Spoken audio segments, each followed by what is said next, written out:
నమస్తే, welcome to 6 TV. నా పేరు శాలిని. బులెటిన్ అప్డేట్ చూద్దాం. బండ్లగూడ పోలీసులు ఓ వ్యక్తి నుండి 950 గ్రాముల గంజాయిని స్వాధీనం చేసుకున్నారు. బండ్లగూడ పోలీస్ స్టేషన్ పరిధిలో నిన్న సాయంత్రం ఫలక్నుమా అల్ జుబైల్ కాలనీ వద్ద ఓ వ్యక్తి గంజాయి అమ్ముతున్నాడని పోలీసులకి సమాచారం అందింది. అక్కడికి వెళ్లిన బండ్లగూడ పోలీసులు అనుమానాస్పదంగా కనిపించిన జమీల్ ని పట్టుకొని విచారించగా బీహార్ నుండి ట్రైన్లో గంజాయిని తెచ్చి విక్రయిస్తున్నారని తెలిపాడు. అతని వద్ద నుండి 950 గ్రాముల గంజాయి స్వాధీనం చేసుకుని కేసు నమోదు చేసి విచారిస్తున్నారు.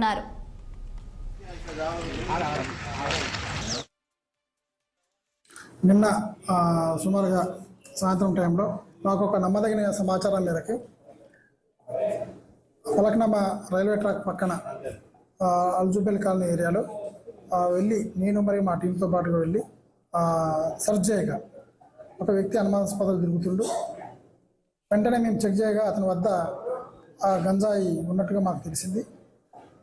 తదుపరి పంచాయతీదారులని పంచాయతీని పిలిపించి వారి సమక్షంలో సర్చ్ చేసి సుమారుగా 950 గ్రాములు గంజాయి ఉన్నట్టుగా తెలిసింది. వెంటనే అతన్ని అప్రయాణం చేసుకొని పోలీసుని తీసుకొచ్చి కేసు నమోదు చేసి తదుపరి విచారణ చేస్తున్నాం. ప్రస్తుతానికి ఇన్వెస్టిగేషన్ పర్పస్ టైంలో ఇనిషియల్ స్టేజ్లో ఉంది కాబట్టి తదుపరి ఏదన్నా ఉంటే మీకు తెలియజేస్తాను.